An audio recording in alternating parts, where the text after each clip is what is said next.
This is part two of the broadcast. Chilling with Kane, talking to Jim Desborough. And in this edition of Chilling with Kane, when side conversation, I don't really expect Jim to listen. He hasn't been listening at all. You know, I've been trying to talk to Jim, and he's not been listening at all. And I botched that first attempt there. And I'm really sorry for that. Got so distracted trying to play Tekken. Yeah, I had so much to say, and it just kind of got lost in a big stumble over myself. Okay. I'm just going to pick up where I left off. So, where I left off was I was talking about one study that showed South Africa had built up high immunity, so they dealt with Omicron very, very well because they had built up high immunity. And also a study that was called, let me get the title. There was a study called Infection Fatality Rate of COVID-19 in Community Dwelling Populations with emphasis on the elderly. And they looked at the elderly, and they did also have data from other age groups too, but the main focus was on the elderly. And essentially, it's like even the oldest age groups who are the most vulnerable to COVID,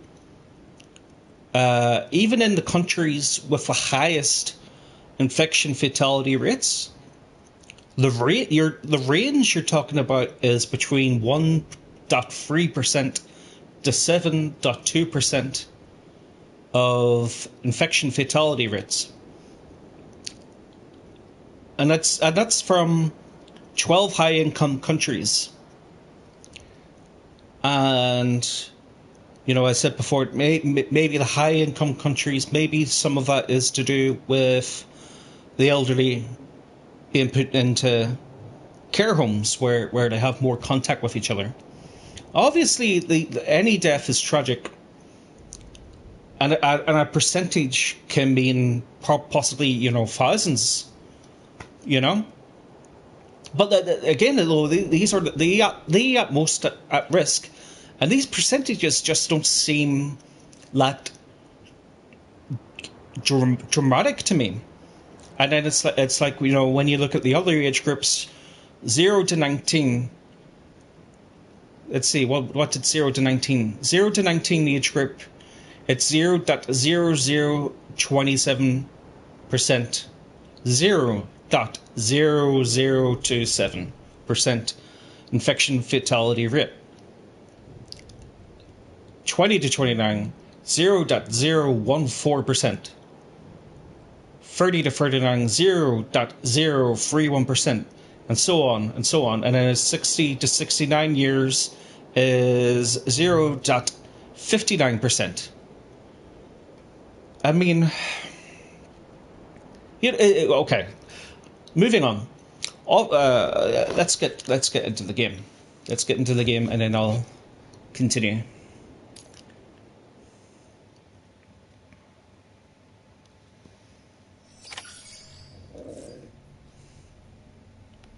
Okay. I haven't played this in fucking ages. This game's fucking strange as shit. Let me go out and make a delivery. How do I do that again?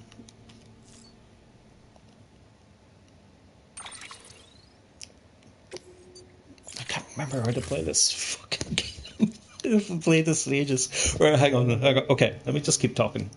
Okay, so Office for National Statistics in the UK recorded between 2020 and 2021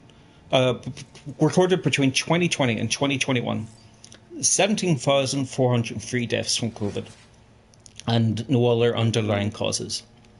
So Office for National Statistics in the UK, they recorded deaths from no other underlying causes, 17,403 403 deaths in a time period between 2020 and 2021. I mean, any death is a tragedy, but you have to ask the question, what's the point with an infectious disease that you shut a country down?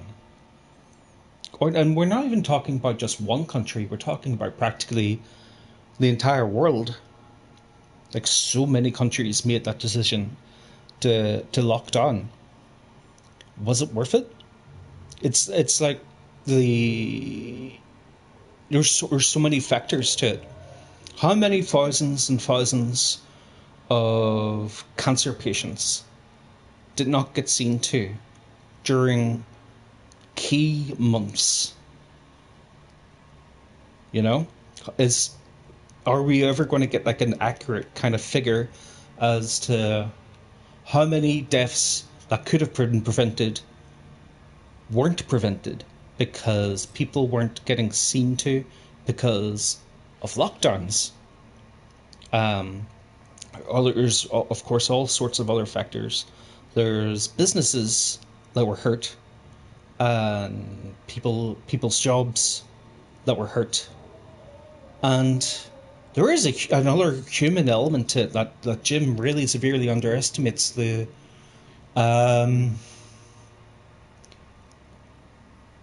Where it's like, you know, people want to live the contact with other people that they haven't been getting. That does matter. Your quality of life matters. It isn't enough to just be alive. The quality of life matters. Of course it does. And it's like the way Jim talks sometimes. It's like he's completely dismissive of that element. It's like he has no empathy or sympathy whatsoever for people who have struggled emotionally from all these different mandates and lockdowns. Okay, so let's have a look at another study. Estimation of SARS-CoV-2 infection fatality rate by age and comorbidity status using antibody screening of blood donors during the COVID-19 epidemic in Denmark. Okay, and yeah, if we look at the results here,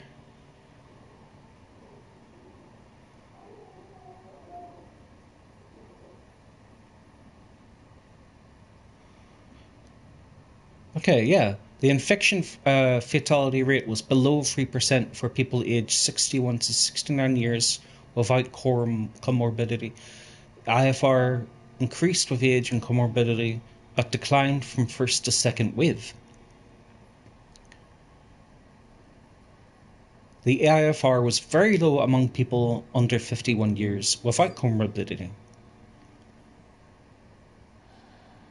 So from one wave to the next, whether it's a mixture of natural immunity and vaccination, whatever the case may be, there's a decline in the infection fatality rate, and obviously as well, the lives of people with comorbidities do matter. You know, it's like people with 3 comorbidities, 4 comorbidities. Fucking comorbidity. It's like, and what that is, it's some other underlying health condition, like for example, cardiovascular, you know, other types of health issues that can possibly be exacerbated by a COVID infection. So people with those comorbidities are more at risk. Okay, so I also have a Nature article. Age-specific mortality and immunity. I'm sorry, I have dyspraxia and I trip over my words sometimes. Age-specific mortality and immunity patterns of SARS-CoV-2. That's posted in Nature. So, yeah, they say, we estimate that the infection fatality ratio is lowest among 5 to 9 years old children, with a log linear increase by age among individuals older than 30 years. So it's, the percentages we looked at earlier, what that statement just said. It's like, if you're under 30, the percentages are so fucking marginal. It's to the point that it's very, very, very, very, very unlikely that the average person under 30 has to worry about this shit. And even as you get older than that, it's still like those percentages are fucking marginal.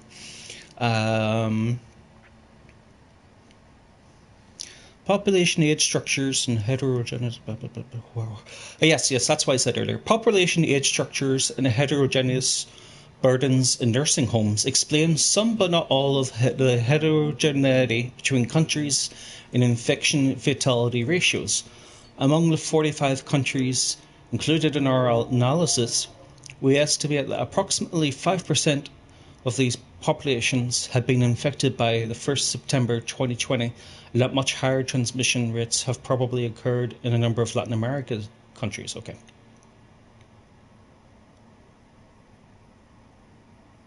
Yeah, that's why I said earlier that possibly because older people are packed into nursing homes in higher income countries might account for higher infection fatality rates in those countries of the elderly.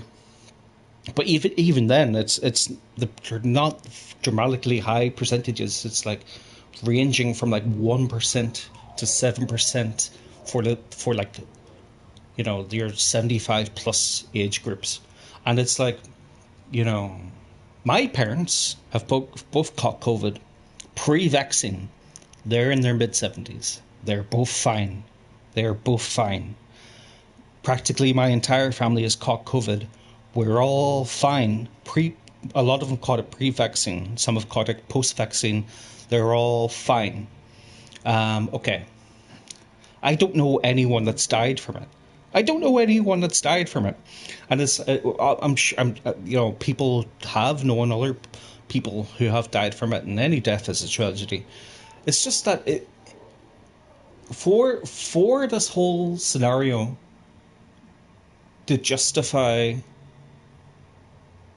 the shutting down of society would have to be by magnitude of order so much worse than what it actually is to justify it, to justify all that fear, to justify people staying in their homes months and months on end. It doesn't fucking make sense. It doesn't add up. Most age groups, you're talking about 0.0%, some 0.00 something, 0.0 something, 0. something. You get to 0. something, like 5, 0.5. Once you get to like that 60 plus area. Okay, so in August 20. Okay, let's see if I can get my character Norman Reedus outside. I can't remember how to fucking play this game. It's so embarrassing. Okay, how do I get up? Get the fuck up. Okay, yeah, leave the private room. So I have more stuff to say, more things to quote. I'm just going to get this character out to a more pleasant kind of location.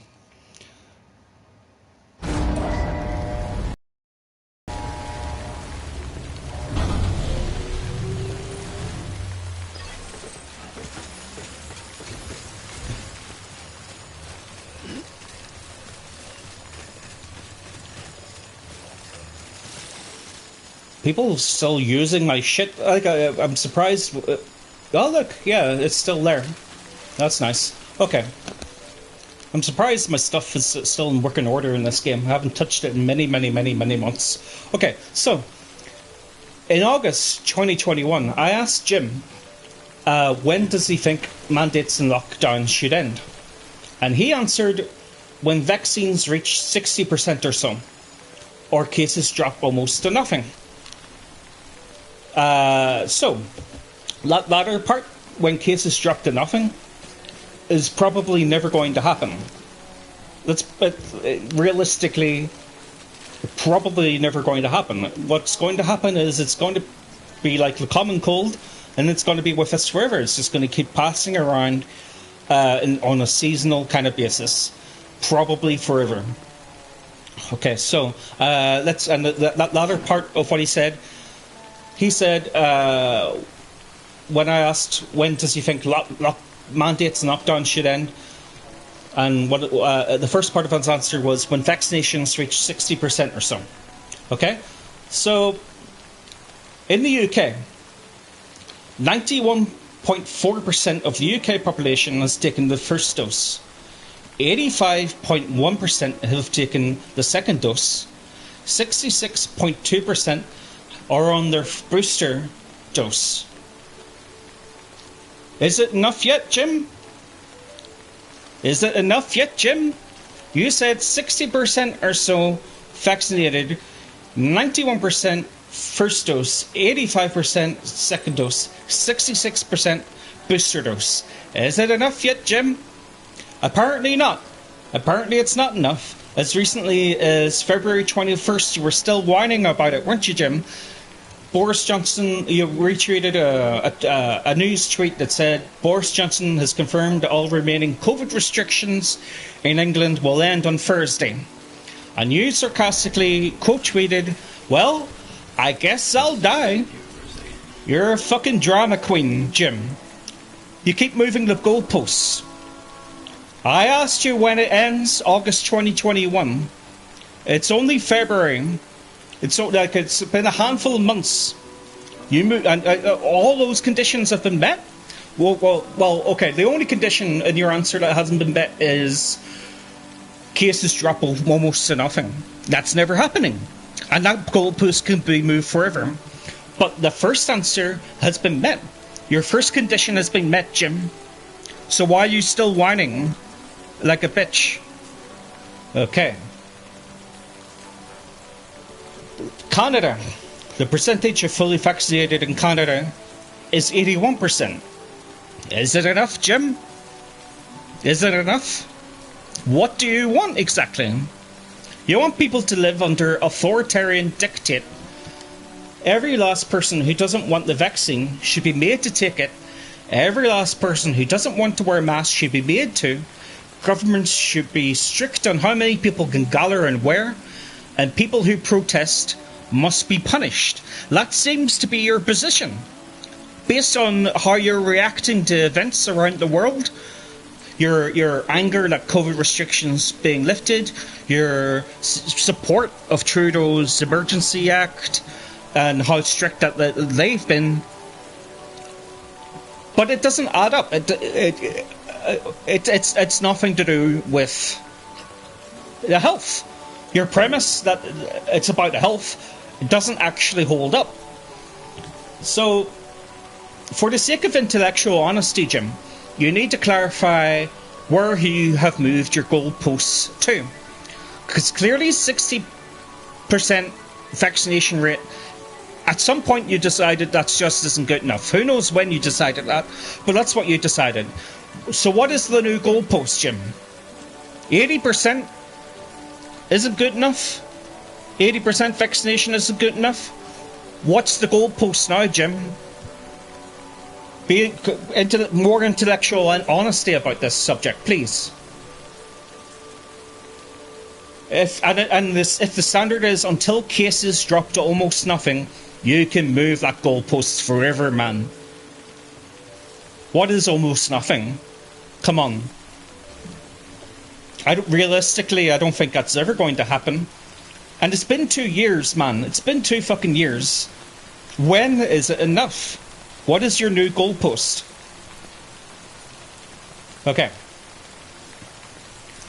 So it's like in terms of risk, even without the vaccine, the percentage of infection fatality is marginal, even at the higher end of the elderly. It's still like, granted, those percentages may very well be it's like 1%. It may very well be thousands. 7% may well be tens of thousands. That is tragic. Of course it is. Of course it is. Any death is tragic.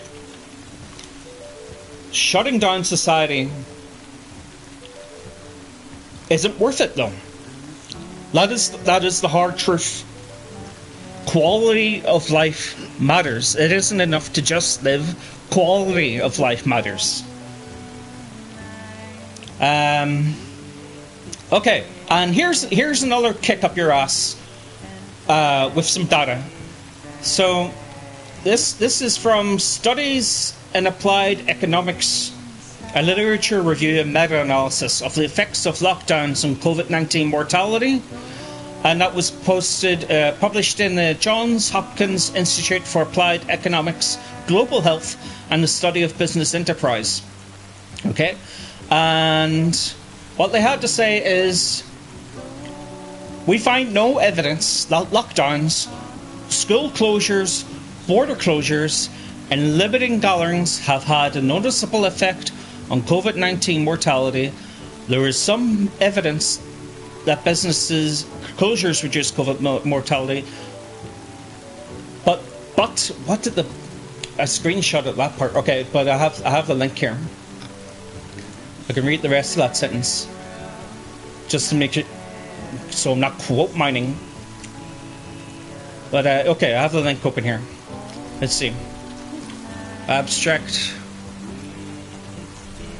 Okay, so in the abstract it says here,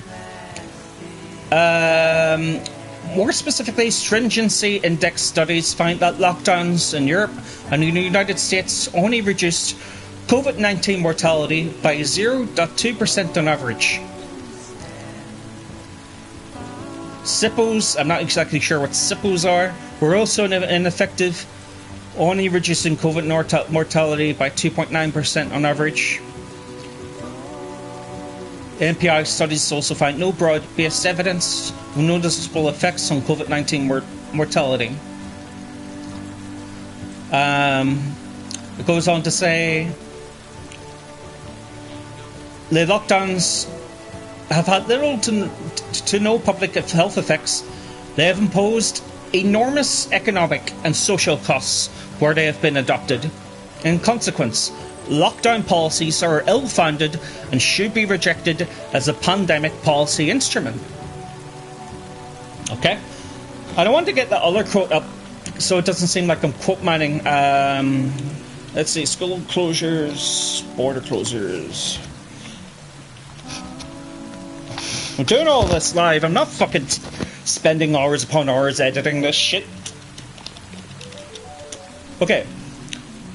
We find no evidence that lockdowns, school closures, border closures, and limiting gatherings have had a noticeable effect on COVID-19 mortality. There is some evidence that business closures reduce COVID-19 mortality, but the variation in estimates is large, and the effect seems related to closing bars. Now, it may be an effect of mask mandates, but just 2 studies look at this, one of which only looks at the effect of employee mask mandates. Okay. So, school closures, lockdowns, border closures, limiting gatherings have had no evidence that it has had a noticeable effect on COVID-19 mortality.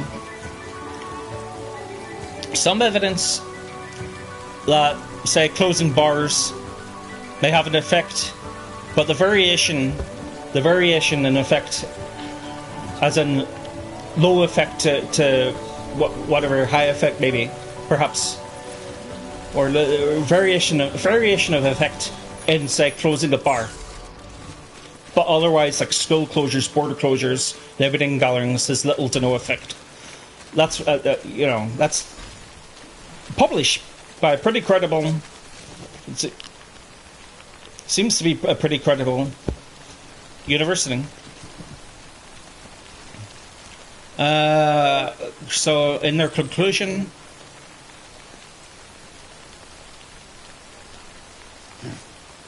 okay.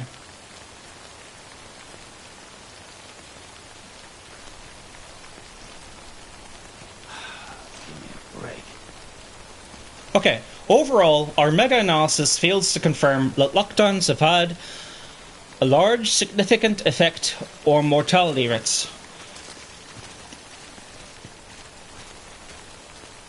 Okay, so it's like, why are you calling people plague rats? It doesn't make any sense, Jim. When a population is over 80% vaccinated, and when closures, lockdowns are having little to no effect, except possibly in very limited fashion with closing bars. Why are you calling people plague rats? It doesn't make sense. It's got nothing to do with the actual data or science. And I suspect one thing that's possibly happening, Jim, is you may be victim to an algorithmic bias. We're possibly all of us victim to algorithmic bias. And what that means really is Twitter is like, Twitter tells you, recommends things to you that you want to see, and seems to be uncannily kind of good at that. Google, to an extent, also curates its search results according to what they think you're looking for, or what they think you should see, rather. So I think there's possibly some of that going on, but man, there's well enough information out there that contradicts your position. Well enough. I've quoted multiple studies here. The infection rate is low, or the infection fatality rate is low across the board. It's low. Like for children, it's fucking so marginal. It's such a 0.00 practically fuck all percent. But you said on Twitter, right? Okay, so you quote tweeted Grumpy Catterman. Grumpy Catterman said SJWs have no principles, and he screenshotted an opinion article with the title, "Teachers should tolerate bullying towards unvaccinated children. As heartless as it may sound, it may be the only way to encourage parents to make the right choice." And then, okay, so you quote tweeted that, and you said, unironically, yes, they should. BLS license should also be applied to hecking chunker kids. Health is health. Dude, that's really dehumanizing. That's a really cruel position. Like, it doesn't add up to the fucking data. Children are the vast majority of children have nothing to worry about with COVID. That's the fucking data. That's what the data says. Plus natural immunity. Children will also develop natural immunity to COVID, while they have like 0.00 practically fuck all percentage to worry about with the fatality rate. Okay, so what else do we got here? That's the moment you're really fucked up, Jim. Like, I've taken issue with a couple of things you've said prior to this, even just on a couple of other topics, but like, this one really takes the cake, man. This is really, you have went full on into the exact dehumanizing rhetoric that you have recognized in the woke ideology and criticized in the woke ideology.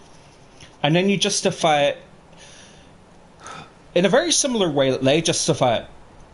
You use harm to do a lot of your heavy lifting. You use the term harm to do your heavy lifting. Use the term health to do your heavy lifting. But the data doesn't support what you're arguing. Your premises about lockdowns and people being plague rats and people need to fucking... there needs to be mandates. It doesn't add up. Masks also, there's very marginal percentages of what even kind of difference they fucking make. You sent to me, I've tried talking to you about this so many different times, and back when you actually gave me the time of fucking day, you sent me a link from the CDC and WHO, the World Health Organizations and CDC. They were like cloth masks do a little bit, or like they have some effectiveness and whatnot. And it's like, that was pre-vaccine, that was very early, and the CDC and the World Health Organization, they have been all over the place. They have been all over the place in terms of going back and forth on the masks. And more recently, the CDC has said cloth masks aren't effective. This one's for you. Basically, to really make... Thanks for the help. To really make a difference. Today's a good day. And again, it's going to be like a marginal difference. You would have to wear those N95 masks. The really tight, wiry masks. This one's for you. And you're breathing, your breath is coming back onto yourself. It's really uncomfortable. Thanks for the help. And it's not worth it, man. It's been, like I said, it's been 2 years. Which with each wave of COVID, people's immunity is better and better. And I think there's a good case to make that natural immunity has been better than the vaccines, and the vaccines aren't even that effective. And you're kind of screwed intellectually one way or the other, Jim. It's like, so if you could put it in terms of percentage, how effective do you think the vaccines are? How effective are the vaccines? If you could put it in percentage, is it 95%? Is it 90%? 80, 70? If you could put it in percentage. Because let's say your confidence is 95%. Get it done. In the effectiveness of vaccines. Why would you care if 20% of the population is unvaccinated? Why would that bother you? It shouldn't. Unless you're aware, even if you're lying to yourself about it, that the vaccines aren't that effective. Because that's a narrative that's changed back and forth as well. They said it was like so effective, people wouldn't catch COVID if they were vaccinated. So effective that people wouldn't spread COVID. And then they gradually changed that narrative. Sam Porter Bridges. And to the point where, okay, so now it's just a chance. It gives a chance that you won't catch COVID and a chance that you won't spread COVID. But only a chance. I personally know vaccinated people who have caught COVID. Like more than one person. Right? It's not weird if the vaccine is not effective. It's not strange. You have this unearned confidence in your position. You're very arrogant about it. And it's like, what was the name of that guy that was calling you right wing because you're not, man. You're not right wing. And he was calling you right wing, and he was saying you're like Nazi adjacent and all this kind of fucking bullshit. That guy has no idea about any of your beliefs. Look at those rocks. Those are really pretty, detailed looking rocks. Yeah. No, I don't want to go near mule territory. Let's go somewhere else.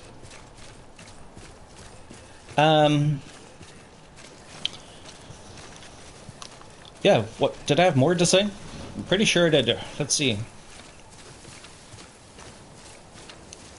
Yale epidemiologist. Let's do this. Dr. Harvey Risch. Yeah, on boosters, he says they're doing something that's damaging the immune response in a more general way. Epidemiologist, he's a proper authority on infectious diseases. Maybe you've heard of Yale? I don't know. Have you? Have you heard of Yale? That isn't nothing, right? That proper authority statement can't just be hand waved away. Time to shine, Sam. People have a right to make their own decisions about what they put in their own bodies. People have a right to informed consent. People are either free or they're not. Like that's I think that's pretty simple. People are either free or they're not.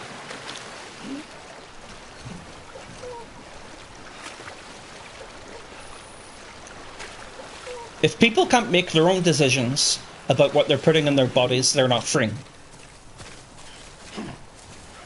And your confidence is unjustified that people should even be forced to take these vaccines. I think you've been so cowardly, and you've stabbed people in the back. I think you've stabbed people in the back by not giving them a greater benefit of the doubt. I've tried to be so patient with you. And then you go off about bullying children. But when you talk about bullying children, you also play the victim. Per me, I've got a bum heart, I've got a bum kidney, and I've got hypertension. So it's up to everyone else to look after me. It's up to everyone else to sacrifice the quality of their lives, to sacrifice their freedoms, which matter. Everyone has to sacrifice for me. Me. You're selfish. You've accused others of being selfish. No, it's you. It's all you, dude. You need a fucking wake-up call. You're acting like such a piece of shit about this topic. You really are. And it's not... I have nothing against people who do choose to vaccinate. Some of my best friends are vaccinated. It's like, Jesus fucking Christ! I spent Christmas. Oh no, not Christmas. New Year's. I spent New Year's Eve with one of my very best long-term friends, and it's like.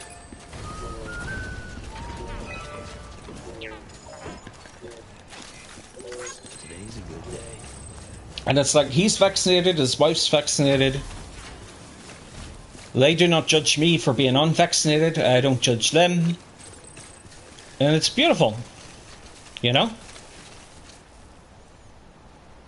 We're able to have very, very relaxed conversations about it. It's a very non-judgmental atmosphere. You're full of judgment. You're full of self-righteous judgment. And you're a lot like that guy in that video that was calling you a right-wing Nazi adjacent whatever. It's like he is so fundamentalist. He sees things in such a black and white way. You do too. You have that deadly certainty on a contentious issue can be deadly. And you that's what you have.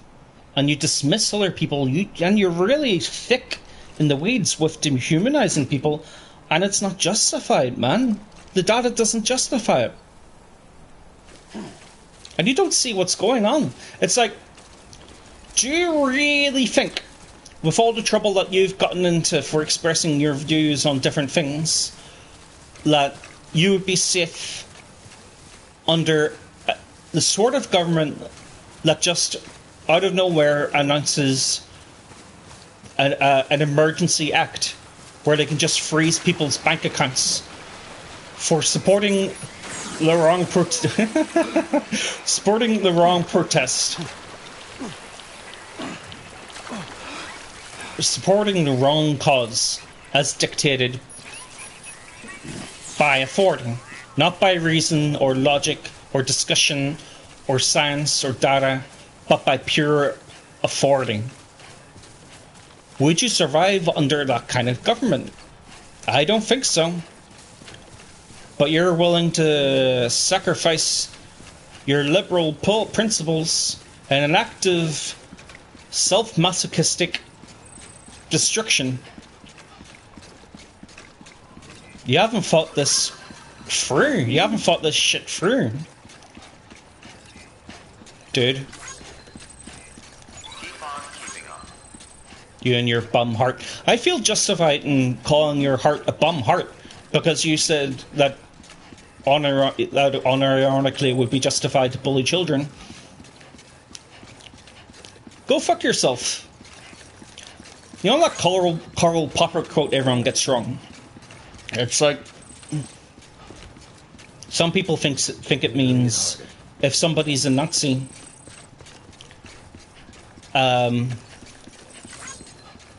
if somebody's a Nazi, you should punch him in the face. And then it's like, well, some people are very loose about how to even define that. Like that weirdo in that video that called you a Nazi. It's like, you know, he's like, if it looks like a duck, sounds like a duck, it's a duck. And it's like, well, it's more like you're showing me a photograph of an elephant and insisting it's a duck. And I'm like, that's not a duck, that's an elephant. And you're like, and that guy's like, no, it's a duck, you fucking Nazi. it's like a game of definitions. Leftists do it all the time. SJWs do it all the time. Define yourself as good. Define people who disagree as bad. And that's exactly as thick-headed and fundamentalist as you're being with this whole COVID thing. Disagreement is not the issue. I can get along with people who disagree on so many issues. The issue is your dehumanization. What about Lunar Archivist? Lunar Archivist is one of the most principled, one of the hardest working people there is in the culture war. Don't know what his real name is. I know that he lives in Canada. He's very concerned about what's happening in Canada. He's been right in there in the thick of things ever since the early days of Gamergate. And it's like, according to you, he's just a piece of shit. He's a piece of shit plague rat, according to you. So do you not get that? That's, you're stabbing people in the back, is what you're doing. And for what? For what? You think by authoritarian dictate that you have some marginal percentage less of catching COVID, which you're already vaccinated against. What's that about?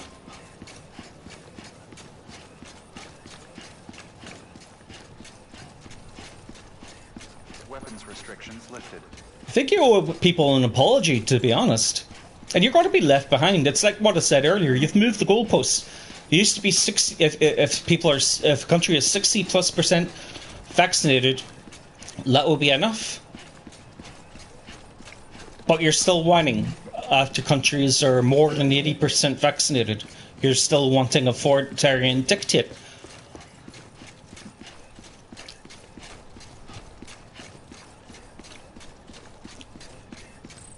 It disgusts me. You're disgusting me with this rhetoric. It's bullshit. It doesn't match the data.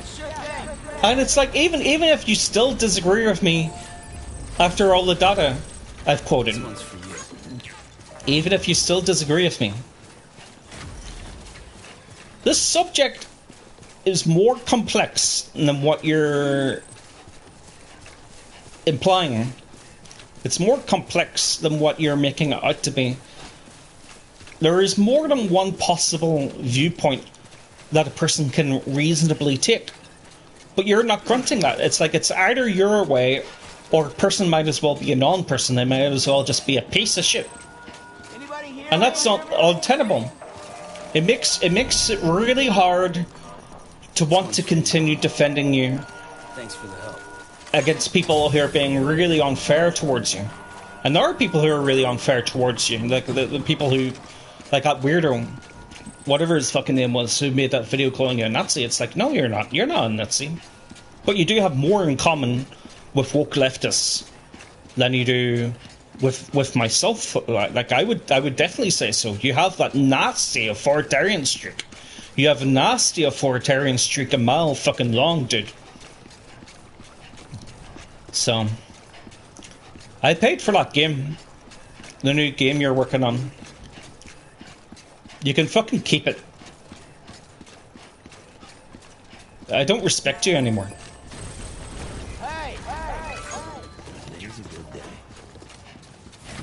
And that's it for this edition of Chillin' with Kane.